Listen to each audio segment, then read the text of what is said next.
Good morning, everyone. My name is Devika S. Krishnan, Assistant Professor, Department of Psychology from Christu Jayanti. So today, I'll be discussing language development, which is a subtopic from lifespan psychology. So first, let's discuss about mastering language. So how does an infant understand a complex dynamic association, which is language?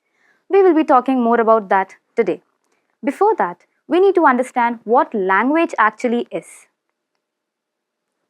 So linguistics defined language as a communication system in which a limited number of signals, sounds, or letters are combined together along with some agreed set of rules which are agreed by a huge number of population to convey infinite number of messages among each other. So that is what language is. And as the definition itself suggests, it's a complex organization of several factors such as sounds, letters, words, gestures, etc. Now we'll be looking more at how an infant learns language from the beginning and how language develops throughout one's lifespan.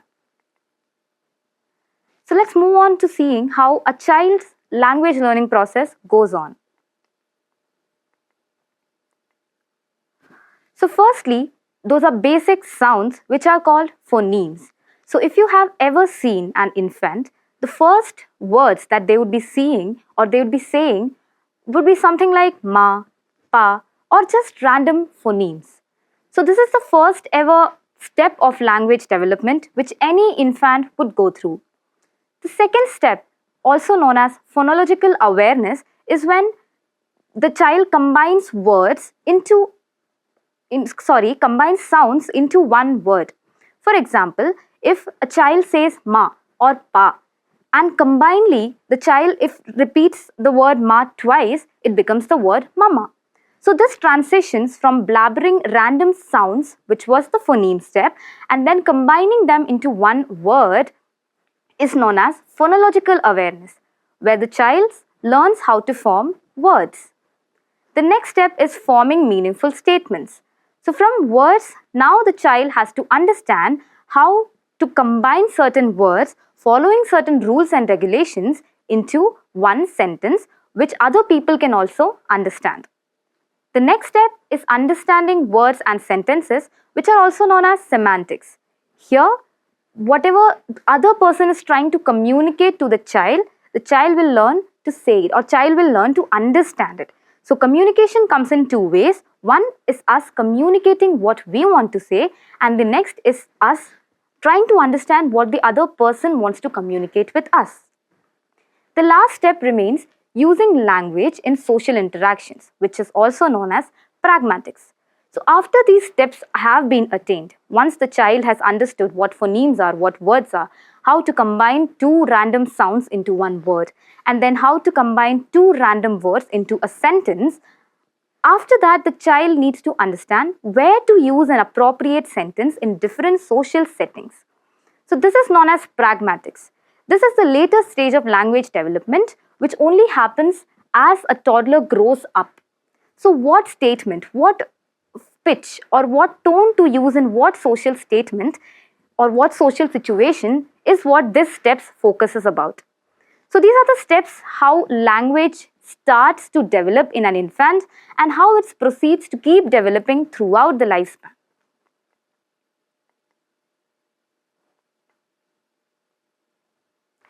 So next, we'll be talking about what the first words mean. So whenever an infant talks just one single word, let's say the first word of any infant would be mostly mama or papa.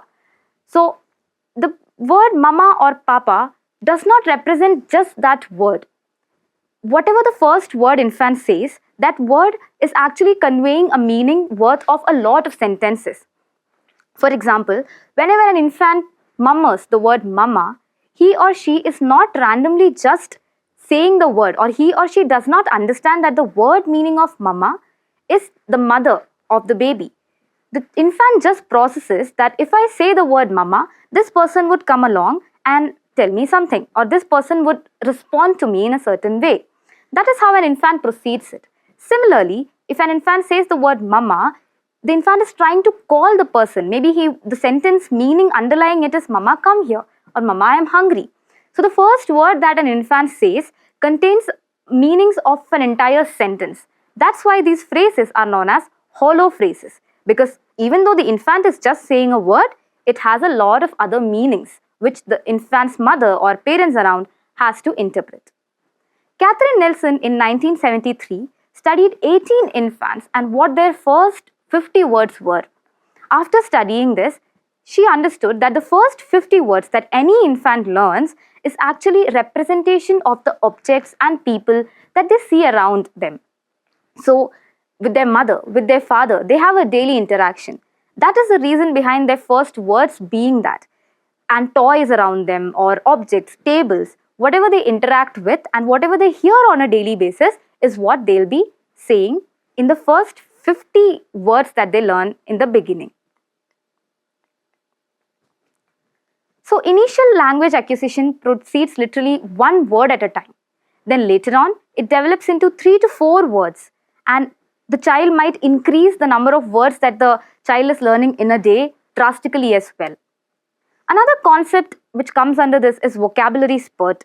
So around 18 months, when the child has mastered about 30 to 50 words, the pace of learning words quickens dramatically. For example, if a child was learning one word per day as in the initial months of their life, eventually when the child hits age 2 or age 3, the number of words the child processes in one day dramatically shoots up. This phenomena is known as vocabulary spurt. So during vocabulary spurt, toddler seems to arrive at a critical realization that everything around them has a name, and if they learn that name, they'll be able to communicate their needs and wants easily with people around them. So they'll learn that the table that they want or milk that they want has a name, and my mama also understands that milk has a name which is called milk. So like that, they would understand that everything has a name, and it will be easier for them to communicate what they want or what other person is trying to tell to them in that manner. So that was one point which comes under vocabulary spurt. Now let's discuss about some of the errors infants commit while learning language or while understanding this complex organization which is language. The first error is overextension. So using a word to refer to a wide range of objects or events. From the word itself, we can understand when a toddler learns something, let's say that when a toddler firstly sees a dog and understands that dog is the word that I should use whenever I want to refer to this particular animal. But later on, the child also calls a cow a dog. Why? Or a cat a dog? Because dog is just 4 head and it is a hairy animal with 4 legs.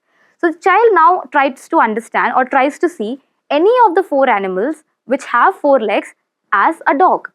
So here the child is using one word to represent a lot of objects or objects which have different meanings associated to them. This error is known as overextension. The next error is known as underextension. So getting the semantic rights or discriminating between similarities and differences is what this is all about. So in underextension, the child fails to understand that one word could have several meanings. For example, if the child has a pet name, pet dog, the child will understand, okay, my pet, this particular dog is called dog. And the child will also fail to understand that there are many different kinds of dogs and we also call them dogs. So this error is known as underextension, where the child fails to understand that one word can represent a lot of objects with little bit of discrimination and little bit of differences. Now let's discuss about later language development. So the phases that we were discussing till now are the phases which are happening before the age of 3, preferably as toddlers. So as the child starts to go to the school, their pronunciation skills increase. So the way they understand a word, the way they convey the word increases. And the number of vocabulary, the number of words they know also shoots up dramatically. Children are also mastering pragmatics at this point.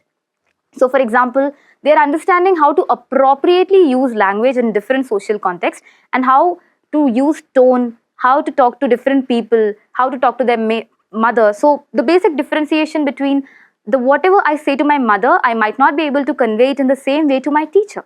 So this appropriateness of language in different social contexts is something they are mastering as they interact with more peers and more people when they go on to school, etc.